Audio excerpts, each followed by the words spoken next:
여러분들 가운데 혹시 프로야구를 좋아하시는 분들이 계시나요? 프로야구에는 스토브 리그라는 말이 있습니다. 정규 시즌이 끝나고 다음 시즌이 되기 전까지의 기간을 가리키는 말입니다. 이 말은 미국 야구 문화에서 나왔는데요. 겨울철 실제 경기는 멈추어 있지만 선수들과 팬들 그리고 기자들이 뜨거운 난로 스토브 곁에 모여 앉아서 이런저런 이야기를 나눈다 해서 그것이 유래가 되었습니다. 이 선수는 어느 팀으로 옮길까? 저 선수는 얼마에 계약할까? 경기는 멈추었지만 이야기는 가장 뜨거운 시간인 것이죠. 구단들은 내년 우승을 위해서 거액을 투자합니다. 그래서 선수들의 나이, 기록, 가능성, 시장 가치를 따져서 이 선수의 값은 얼마인가를 계산하죠. 선수들의 가치와 몸값이 결정되는 시기이기도 한 것입니다. 얼마 전에는 한국 프로야구에서 한 선수가 수백억 원의 계약을 맺었다는 소식이 있었고요. 몇 해 전에는 메이저리그에서 한 선수가 무려 수조 원에 달하는 계약을 맺기도 했죠. 여러분들의 목숨값은 얼마라고 생각하시나요? 이 질문에 어떻게 사람의 목숨값을 돈으로 환산할 수 있습니까? 하고 기분이 불쾌하신 분들도 계실 거예요. 그런데 여러분, 제가 뜬금없이 이런 질문을 드린 것은 아닙니다. 바로 오늘 본문에서 이스라엘 백성 각 사람의 목숨값, 생명값에 대해서 이야기를 하고 있기 때문에 그렇습니다. 12절 말씀을 제가 세 번역으로 한번 읽어드릴게요. 내가 이스라엘 자손의 수를 세워서 인구를 조사할 때에 그들은 각자 자기 목숨값으로 속전을 주께 바쳐야 한다. 그래야만 인구를 조사할 때에 그들에게 재앙이 미치지 않을 것이다. 이 말씀을 보시면 여러분, 각자 자기 목숨값으로 속전을 내야 한다. 이렇게 말하고 있어요. 속전이라는 말은요, 속할 속, 돈전자를 쓰죠. 다시 말해서 어떠한 생명이나 사람을 풀어주고 되찾기 위해 반드시 지불해야 하는 대가. 곧 몸값, 목숨값을 뜻하는 것입니다. 영어 성경에서는 이 단어를 ransom이라 번역했어요. 유괴범이 사람을 유괴하고 나서 값을 내면 풀어주겠다 이렇게 요구할 때 그때 지불하는 돈이 바로 ransom인 것이에요. 한 생명의 값이, 목숨값이 숫자로 계산되는 순간인 것이죠. 그렇다면 여러분, 오늘 본문에 나오는 이 속전이라는 단어가 단순히 사람의 목숨값을 숫자로 환산하는 돈 이야기일까요? 아니면 하나님께서 인간의 생명을 어떻게 보시는지를 드러내는 더 깊은 신학적 선언이겠습니까? 우리가 이 질문에 답하기 위해서는 속전이라 이 단어와 함께 반복해서 등장하는 한 단어를 살펴봐야 합니다. 바로 계수하다. 오늘 본문에는 이 계수하다라는 단어가 무려 5번이나 등장하는데요. 그 중에 2번은 이 속전과 함께 연관지어져서 사용되었다는 거예요. 1절을 눈으로 보시면서 확인해 보시겠습니까? 각 사람은 그들을 계수할 때에 자기 생명의 속전을 여호와께 드릴지니. 그쵸? 계수하다와 속전 이렇게 나란히 나오고 있지 않습니까? 그리고 밑으로 쭉 내려오셔서 13절에 보시면 같은 구조가 반복되고 있음을 우리가 확인할 수 있죠. 그래서 잘은 몰라도 이 계수하다라는 단어와 속전은 서로 깊이 연결되어 있음을 우리가 짐작할 수 있다는 거죠. 그렇다면 여러분, 계수하다 이 단어의 의미는 무엇일까요? 이 단어의 원어적 의미는 분명히 세다라는 뜻이 있어요. 그런데 그뿐만이 아니고 여러분, 이 단어에는 살피다, 점검하다, 임명하다, 책임 아래 두다. 이런 깊은 의미까지 함께 포함해서 가지고 있습니다. 그래서 여러분, 성경에서 이 계수하다, 이 단어가 쓰였을 때에는 단순히 몇 명이네 하고 숫자를 계산한다는 의미뿐만이 아닌 것이에요. 어떤 권위자가 살피고 점검해서 자기 책임 아래로 불러들인다는 의미가 포함되어져 있는 것입니다. 그도 그럴 것이 많은 신학자들이 이 계수하다라는 단어는 목자가 양을 세는 장면에서 왔다라고 설명을 해요. 고대 근동의 목자는 양떼를 멀리서 대충 훑어보며 세지 않았죠. 지팡이를 들고 양을 한 마리씩 자기 앞으로 지나가게 합니다. 그 순간 목자는 양을 보지 않겠습니까? 다친 곳은 없는지, 병든 곳은 없는지, 뒤처진 양은 없는지 직접 확인하는 거예요. 그렇게 계수된 양은 이제 양의 우리로 들여보내지고요. 목자는 밤새 외부의 공격으로부터 그 양들을 지키고 보호하는 것이죠. 여러분들도 잘 아시듯이 성경은 바로 이 표현으로 하나님과 이스라엘 백성과의 관계를 설명하고 있다는 것입니다. 레위기 27장 32절은 이렇게 말합니다. 모든 소나 양의 11조는 목자의 지팡이 아래로 통과하는 것에 10번째마다 여호와의 성물이 되리라. 그리고 예레미야서 33장 13절에서는 이스라엘 백성들을 향한 회복의 약속을 이렇게 표현하세요. 양떼가 다시 계수하는 자의 손 아래로 지나가리라. 여기서 양떼는 이스라엘 백성들을 가리키는 것이고요. 계수하는 자의 손은 누구를 의미하는 것이겠습니까? 목자가 막대기 아래로 양들을 세워서 양의 우리로 들여보내듯이 하나님께서는 이스라엘 백성들을 한 사람씩 계수하셔서 하나님 나라 안으로 들여보낸다는 거예요. 하나님 앞에 한 사람 한 사람이 호명되어서 서는 것을 의미하고요. 동시에 하나님의 주권적 다스림과 보호 아래 놓여지게 되는 것을 의미하죠.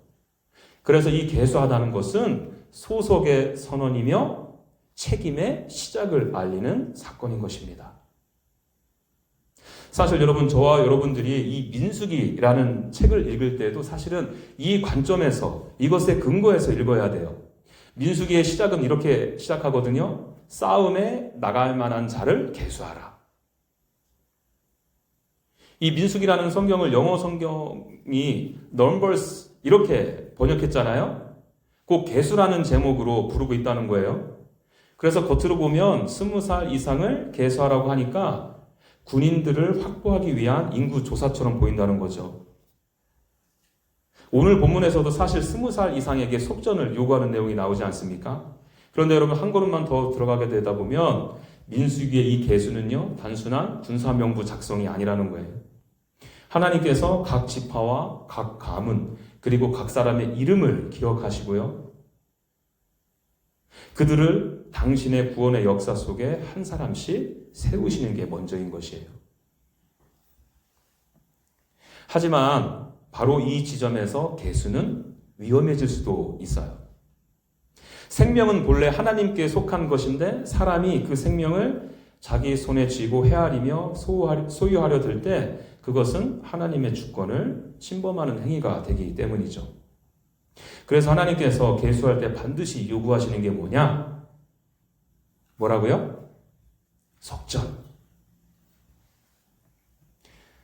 이 생명은 내 것이 아니라 하나님의 것임을 드러내는 신앙의 고백이 바로 속전을 내는 것이에요. 만일 속전 없이 계수가 이루어지게 된다면 그것은 하나님의 보호 아래로 들어가는 계수가 아니라 하나님의 심판의 위협 앞에 서게 되는 계수가 되고 마는 것입니다. 그래서 오늘 본문 12절 후반절을 보시면 계수할 때 속전을 바쳐라 하고는요, 그들 중에 질병이 없게 하려 함이라. 이런 말씀까지 덧붙여서 기록하고 있다는 거예요. 여러분, 이 말을 바꾸어 말하면 어떻게 바꾸어서 말할 수 있습니까? 계수할 때 속전을 바치지 않으면 질병이 있을 것이다. 여기서 말하는 이 질병이라는 단어는 단순히 육체적 질병만을 가리키는 것은 아닐 거예요. 하나님의 심판적 치심을 가리키는 표현인 것입니다. 이 내용은 다윗의 계수 사건에서 분명하게 우리가 확인할 수 있죠. 함께 성경을 열어볼까요? 역대상 21장입니다. 역대상 21장 1절 바로 위를 보시면 제목을 이렇게 적어 놓았어요. 다윗의 인구조사. 제목 그대로 여러분, 다윗이 이스라엘의 각 지파를 계수한 사건이 기록되고 있는 것이죠. 근데 여러분, 하나님께서 이 다윗의 계수 사건을 어떻게 보셨을까요?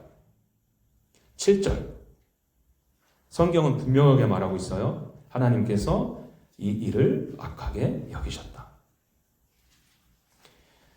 다윗이 사람 백성의 수를 센 것 자체가 큰 문제가 되진 않았을 것이에요. 문제는요, 계수를 하게 만든 다윗의 마음의 동기가 악하다는 것입니다.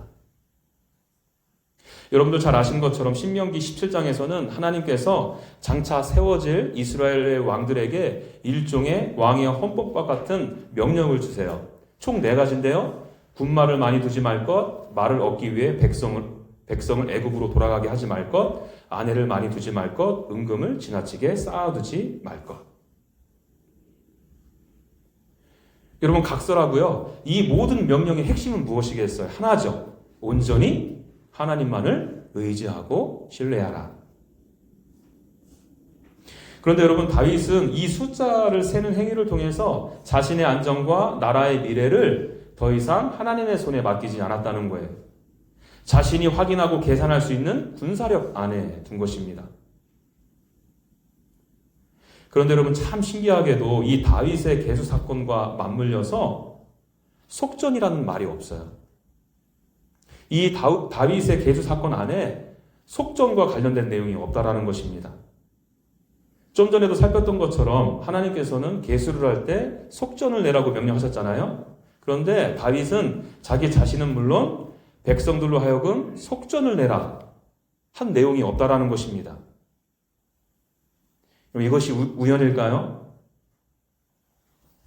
저는 그렇게 생각하지 않습니다. 속전의 부재가 곧 다윗의 마음을 드러내는 증거임을 오히려 보여주는 것이죠. 그리고 그 결과는 아주 분명하게 드러나죠. 사흘 동안 전염병이 온 땅에 퍼지게 됩니다. 여러분 여기서 나오는 이 전염병이라는 단어는요, 좀 전에 제가 소개해드린 오늘 본문에 나오는 질병과 같은 단어예요. 단순한 재난이 아니라는 거예요. 속전이 없는 계수는 보호가 아니라 심판을 불러온다는 것입니다. 그러나 여러분 이 다윗의 계수 이야기는 여기서 끝나지 않습니다. 다윗은 이 재앙의 책임이 백성에게 있지를 않고 계수한 자기 자신에게 있음을 분명하게 깨닫죠. 그때 하나님께서 선지자 갓을 통해 한 가지 명령을 주세요. 그게 뭔가를 보니까 여부스 사람 오르난의 타작마당에서 여호와를 위하여 제단을 쌓으라. 이 말을 듣자마자 다윗은 즉시 그 오르난의 타작마당으로 달려가죠. 그러자 오르난이라는 이 사람은요, 다윗을 보고는 왕이시여 그냥 다 가져가십시오. 번제도 소제도 모두 드리겠습니다. 저 같으면 오케이 고마워하고 꿀떡 받을 텐데 다윗은 단호하게 고개를 저으면서 이 말을 해요. 그렇지 아니하다. 내가 반드시 상당한 값을 치르고 살리라. 이 상당한 값이라는 표현을 영어로 보면 the full price. 다윗이 모든 값을 치른 것입니다. 그래서 전염병이 멈추게 되죠. 우리가 이 사건을 통해서 한 가지 분명하게 알 수 있는 것이 있는데 값을 지불하지 않고는 생명이 다루어질 수 없다는 거예요. 하나님의 심판 앞에서 생명은 결코 가볍게 취급되지 않았고 대가 없는 용서도 없었다는 것입니다. 생명이 문제가 될 때에는 언제나 그 생명에 걸맞는 목숨값이 요구되었다라는 거예요. 그러나 이 다윗이 상당한 값을 치른 제사에는 분명한 한계도 보였죠. 값은 치러졌지만 죽은 생명은 돌아오지 못했습니다. 다윗은 여전히 살아 있었고요. 백성은 죽었잖아요. 이 다윗의 제사는요, 재앙을 멈추게 할 수는 있었지만 죄와 사망 자체를 끝내지는 못했던 거예요. 그래서 이 제사는 필요는 했지만 충분하지 못했고요. 멈추기는 했지만 완전한 해결책은 될 수 없었다는 거죠. 그래서 이 다윗의 계수 사건, 이 사건은요, 우리로 하여금 이 질문 앞에 마주하게 해요. 생명을 온전히 대신할 수 있는 값은 무엇일까? 완전한 속전은 언제, 누구에 의해 치러지게 될까? 여러분들은 이 질문에 대한 답을 아시죠? 예수 그리스도이십니다.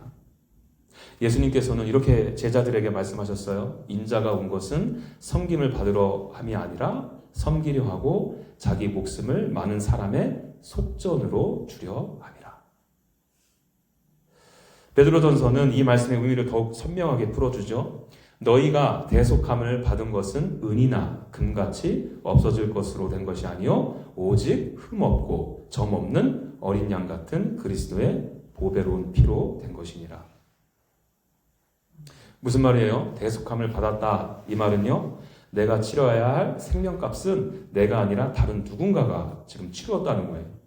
그리고 베드로는 그 누군가가 바로 예수 그리스도라 이렇게 말하고 있는 것입니다. 그 속전은 은도 아니고 금도 아니었죠. 내 죄의 값으로 요구되었던 바로 그 생명을 예수님께서는 자기 자신의 생명으로 대신 내어주신 거예요. 다시 말해서 우리의 생명값은 화폐가 아니라 우리를 대신해 죽으신 예수님의 생명이었다는 거예요. 여러분, 이 속전의 은혜를 입은 사람이 바로 저와 여러분들 아닐까요? 우리는 스스로가 죄에 사로잡힌 자신을 건져낼 만한 능력이 없죠. 그 죄의 값은 우리가 감당할 수 있을 만큼 가볍지가 않기 때문이에요. 그런데 그 자리에 그리스도께서 오셨어요. 그리스도께서 친히 우리를 위해 랜섬이 되어 주신 것입니다. 사실 앞서 살펴본 계수하다는 이 단어, 이 말 자체가 이미 복음을 전제하고 있는 말이에요. 이스라엘 백성들은 애굽의 노예였지 않습니까? 하나님께서 그들을 위해 값을 치르고 사오신 거예요. 그 속전이 유월절의 어린 양이었고요. 그 어린 양의 실체가 바로 예수 그리스도 아니겠습니까? 이미 속전이 치러졌기에 하나님은 그들을 세실 수 있었고 홍해 앞에서 자기 양들을 하나하나 지나가게 하신 거예요. 주하나 나는 너의 이름을 안다. 너는 내 백성이다. 너의 목숨값은 이미 치러졌다. 한 사람 한 사람 그 홍해바다를 건너게 하시며 이렇게 선언하시며 홍해바다를 건너게 하신 것입니다. 마치 목자가 양을 우리 안으로 들이듯이 말이에요.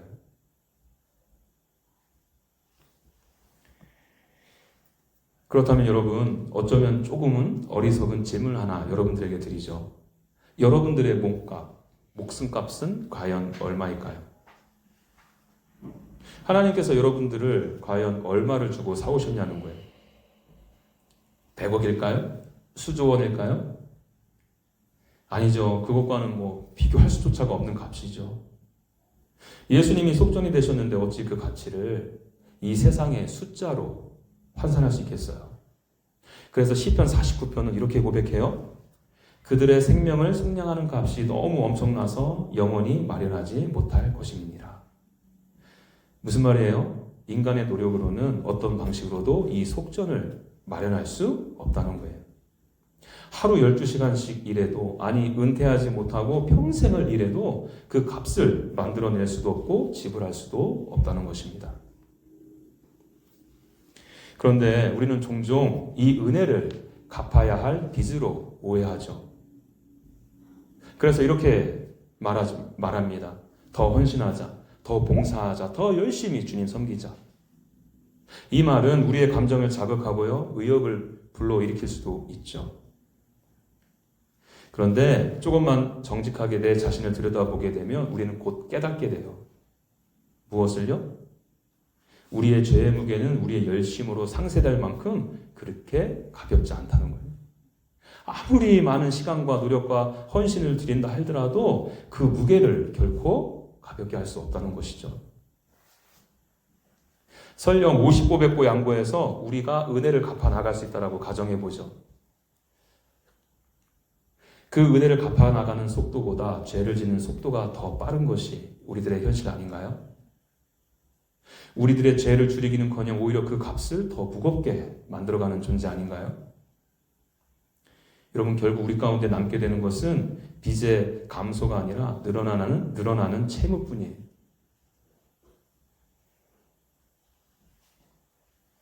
그래서 이렇게 은혜를 갚으려는 신앙은 우리를 자유하게 하기보다 오히려 끊임없는 부담과 좌절 속으로 몰아넣곤 하죠. 조나단 에드워드는 이렇게 말했습니다. 은혜에 대한 가장 큰 모욕은, 잘 들어보세요. 은혜에 대한 가장 큰 모욕을 뭐라고 하는지, 그것을 보상할 수 있다고 생각하는 것이다. 그는 이어서 이렇게 덧붙입니다. 은혜는 무한한 가치다. 인간은 유한한 존재다. 그러므로 은혜를 갚으려는 순간 은혜는 작아지고 인간은 커진다. 여러분, 은혜는 갚는 것이 아니라 누리는 것입니다. 은혜를 누리게 될 때 하나님을 향한 사랑과 신뢰가, 의지가 더 자라나게 되고요. 그 안에서 우리는 자연스럽게 순종을 꿈꾸게 되며 점점 하나님의 사람으로 성숙해져 가는 거죠. 하나님께서는 여러분 이런 분명한 의도를 가지고 오늘 본문에서 이스라엘 백성들에게 속전을 내라고 하시는 거예요. 13절을 보십시오.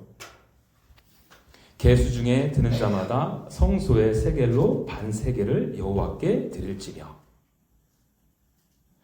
이 말씀 보니까 하나님은 성소의 기준으로 반세겔을 속전으로 내라고 하십니다. 이 대목에서 우리는 이런 질문을 할 수 있죠. 아니, 속전은 이미 하나님께서 다 치르셨다면서 왜 또 이만큼의 속전을 내라고 하시는 것이지? 그런데 이 반세겔의 화폐 가치를 알게 되면 하나님의 마음을 우리가 볼 수 있어요. 여기서 말하는 반세겔을 오늘날 화폐 가치로 정확히 환산하기는 어려워요. 그런데 많은 학자들이 이렇게 저렇게 계산해 보니까 대략 5불에서 10불 정도라고 합니다. 앞서 살펴본 것처럼 이 속전은 매번 요구된 것도 아니었죠. 계수할 때만 내도록 하셨고요. 나중에는 느헤미야 시대에 이르러서 1년에 한 번 내는 것으로 정리가 돼요. 그리고 이게 신약으로 넘어오면 성전세를 내도록 하게 되는 것입니다. 다시 말해서 여러분, 이 속전은요, 누구나 감당할 수 있는, 결코 부담이 되지 않는 금액이라는 겁니다. 그렇다면 하나님께서 굳이 이 속전을 왜 내라고 하셨겠어요? 16절, 이것이 16절이 그 이유를 분명히 말해주죠. 이것이 여호와 앞에서 이스라엘 자손의 기념이 되어서. 속전을 내는 그 행위를 통해서 기억하라는 것입니다. 10불도 채 되지 않는 그 금액을 내면서 기억하라는 거예요. 무엇을요? 숫자로 계산할 수 없는 우리의 생명값이 이미 지불되었다. 그 값으로 우리는 이제 하나님의 자녀가 되었다는 사실이요. 그리고 이어서 14절과 15절도 보시면 여러분, 하나님은 이 속전을 누구에게 요구하시는지도 분명하게 말씀하시는데요. 20살 이상이면 누구나 예외 없이 다 내라고 하셨어요. 근데 그 대상이 참 재미난 게 뭐냐면, 부자라고 더 낼 수도 없고 가난하다고도 덜 낼 수도 없었다는 거예요. 모두가 동일하게 반세기를 내도록 하셨다는 것입니다. 이 점은 다른 제사 제도와 뚜렷이 구별되죠. 예를 들어서 번제를 드릴 때에는 그 사람의 제사자의 재정 형편에 따라서 소, 양, 비둘기를 드릴 수 있게끔 하셨거든요. 때로는 그것도 안 된다. 곡식으로 드리도록 하셨어요. 그러나 이 속전만은 달랐다는 거예요. 모두에게 동일한 금액을 요구하셨다는 것입니다. 이것이 무엇을 의미하겠습니까? 모든 생명은 하나님 앞에서 같은 값이라는 거죠. 부자라고 더 귀하지도 않고 가난하다고 덜 귀하지도 않다는 거예요. 사람의 능력과 위치, 영향력에 따라 목숨값이 달라지지 않는다는 선언입니다. 하나님께서는 그 사람의 어떠함과 상관없이 한 영혼을 모두 소중하고 귀하게 여기신다는 것이죠.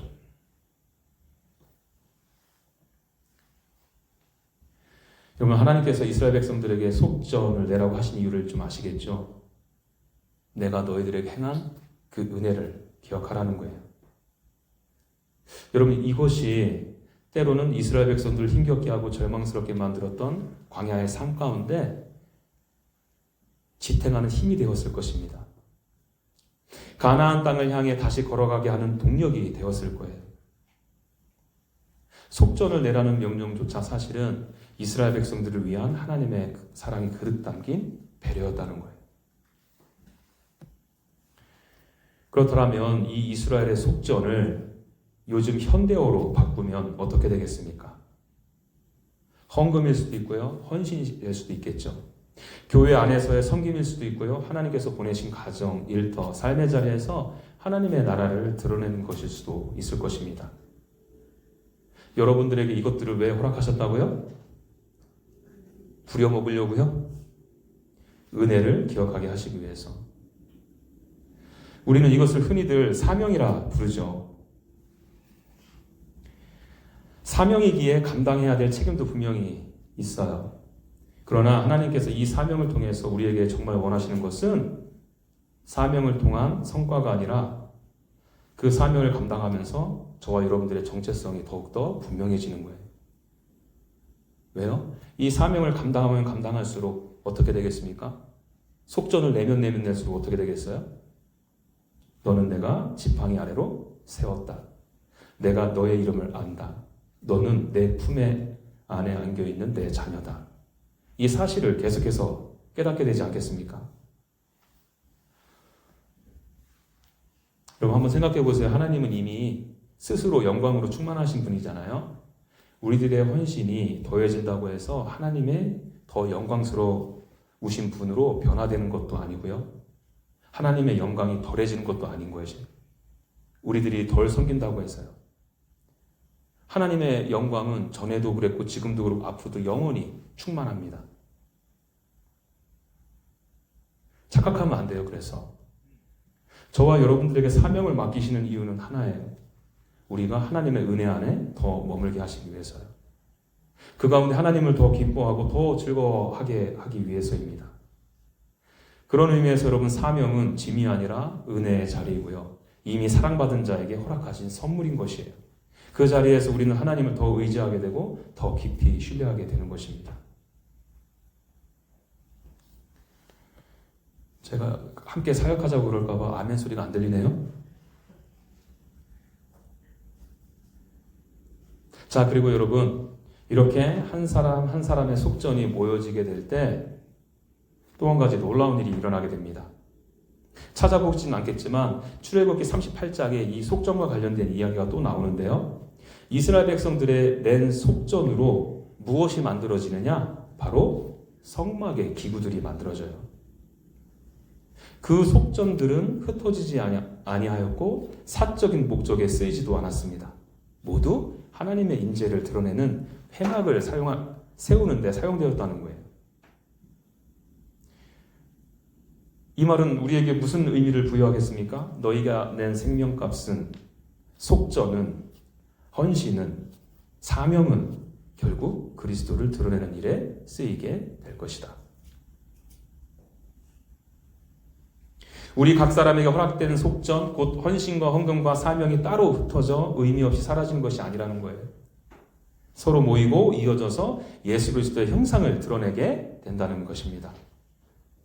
한 사람의 삶은 비록 작아 보일 수 있죠. 그러나 은혜를 아는 사람의 겸손한 태도, 하나님을 경외하는 마음, 말씀을 붙들고 살아가고자 애쓰는 순종의 모습, 눈에 보이지 않는 하나님이 공동체 가운데에서 이럴 때 드러나게 된다는 거예요. 세상이 그제서야 성경이 말하는 하나님을 보게 된다는 것입니다. 우리 공동체를 통해서요. 여러분 하나님께서 속전을 내라고 하신 명령에 순종했을 뿐인데 그 결과로 공동체가 세워지고요. 그리스도의 임재가 드러나는 놀라운 일이 일어나게 되는 것입니다. 그래서 헌신과 헌금 또 사명은 억지로 짊어지는 부담이 아닌 것이에요. 1차적으로 나를 살리고요. 또 공동체를 살리고요. 예수 그리스도를 통해 세상을 살리는 은혜의 통로가 되는 공동체로 우리 교회가 세워지게 된다는 거예요. 여러분 오늘 우리는 이 설교를 시작하면서 스토브 리그 이야기로 시작했죠. 사람이 숫자로 평가되고 가치가 매겨지는 세상의 방식 말입니다. 세상은 숫자로 가치를 묻지만 하나님은 우리를 숫자로 세어 가치를 매기지 않으셨어요. 오히려 값을 치르심으로 우리를 당신의 것으로 삼으셨습니다. 그 속전은 은과 금이 아니라 예수 그리스도의 생명이었죠. 그래서 여러분 성경에서 이 계수라는 단어는요, 위협과 두려움이 아니라 은혜와 자비의 언어가 되는 것입니다. 하나님께서 우리를 세신다는 것은 계산이 아니라 선언인 것이에요. 너는 내 것이다. 너의 목숨값은 이미 다 치러졌다. 그러므로 이제 우리의 삶은요, 내 목숨값을 증명하려 애쓰는 삶이 아닌 것이죠. 이미 치러진 속전을 기억하며 살아가는 삶인 것입니다. 헌신과 순종은 그 값을 더하기 위한 노력이 아니라 그 안에, 그 은혜 안에 머물게 되는 열매가 되는 거예요. 이스라엘 백성 한 사람 한 사람이 낸 반세길이 모여 회막을 세웠듯이 오늘 우리의 삶도 그렇게 모여갈 것입니다. 각자의 자리에서 드려지는 헌신과 사명이 모여서 이 세상 가운데 그리스도의 임재를 증언하는 하나님의 성막이 되게 되는 것이에요. 여러분, 하나님께서는 오늘도 저와 여러분들을 세십니다. 숫자로가 아니라 이름으로, 성과로가 아니라 핏값으로요. 그리고 여러분들에게 이렇게 말씀하세요. 너는 내 것이다. 너의 몸값은 내 생명으로 지불했다. 이 은혜 안에 머무는 한 주가 되기를 간절히 소망합니다.